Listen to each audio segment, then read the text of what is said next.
sahabat IKP Official dimanapun Anda berada, selamat datang di Bisa Bincang Santai. Tentunya kembali lagi bersama dengan saya Yuta Maujisari di IKP Official, informasi cerdas masyarakat sejahtera. Ya, jadi selamat datang kembali di mana saya hari ini akan membahas topik yang relevan bagi para profesional di tempat kerja, di mana dengan tema belajar dari rintangan di tempat kerja. Dan hari ini saya akan membahas sesuatu yang mungkin tidak selalu menyenangkan tetapi sangat penting untuk bagaimana kita bisa belajar dari rintangan yang ada di tempat kerja. Tentunya kadang-kadang di tempat kerja kita sangat dihadapkan pada berbagai rintangan yang membuat kita merasa terhalang, namun dalam setiap rintangan ada kesempatan untuk belajar dan tumbuh. Ya, jadi kita akan membahas bagaimana untuk mengatasi rintangan di tempat kerja dan bagaimana juga kita dapat memanfaatkannya sebagai peluang untuk berkembang pribadi, untuk perkembangan pribadi dan profesional. Jadi pertama-tama kita berbicara tentang jenis-jenis rintangan yang mungkin akan kita hadapi di tempat kerja nantinya. Yang mungkin itu adalah beberapa konflik dengan rekan kerja, kesalahan yang menyebabkan proyek gagal, atau bahkan ketidaksetujuan dengan atasan. Apapun itu, rintangan-rintangan ini juga bisa menjadi ujian bagi kita di tempat kerja.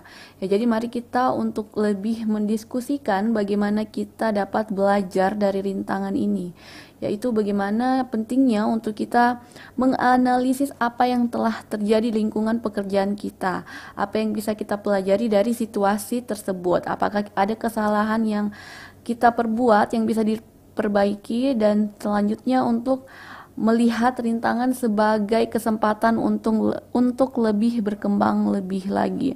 Ya, mungkin itu adalah kesempatan untuk bagaimana kita bisa meningkatkan keterampilan interpersonal kita, atau bahkan untuk mengasah kemampuan kepemimpinan. Ya, jadi jangan takut untuk mencari peluang dalam kesulitan. Nah, jangan ragu juga untuk mencari dukungan dari rekan kerja atau bahkan konsultan kepada profesional jika diperlukan. Ya, berbagi pengalaman dan mendapat wawasan dari perspektif orang lain dapat sangat membantu dalam mengatasi rintangan dan mempercepat proses untuk pembelajaran.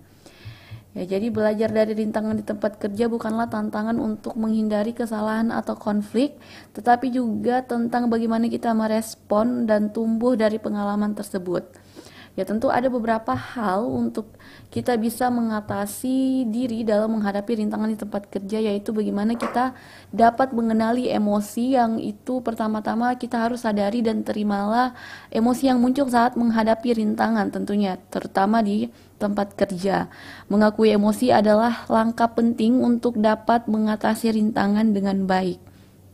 Ya, selanjutnya bagaimana kita berkomunikasi dengan jelas. Berbicara dengan rekan kerja atau atasan itu secara terbuka dan jelas tentang apa yang kita sedang hadapi. Jangan biarkan kekhawatiran atau ketidakpastian berkembang karena kurangnya komunikasi antar rekan kerja dan atasan. Nah, tetap tenang dan mencoba untuk berfokus pada saat menghadapi rintangan, hindari merasa terbawa emosi atau panik, karena hal ini juga dapat mengganggu kemampuan untuk menemukan solusi yang tepat. Belajar dari pengalaman, yaitu dengan menggunakan rintangan sebagai kesempatan untuk belajar dan berkembang lagi. Ya, bagaimana kita mengevaluasi apa yang bisa dipelajari dari pengalaman tersebut dan mencari cara untuk mencegah masalah serupa, ya. Jadi juga dengan menjaga keseimbangan antara kehidupan dan kerja, kehidupan pribadi itu juga jangan biarkan rintangan di tempat kerja mengganggu kesejahteraan Anda secara keseluruhan. Ya, jadi dengan beberapa penjelasan yang sudah saya sampaikan tadi, semoga bermanfaat. Untuk kalian yang belum like, jangan lupa like, comment, and subscribe. Jangan lupa terus saksikan kami di Bisa Bincang Santai, tentunya di IKP Official, informasi cerdas masyarakat sejahtera.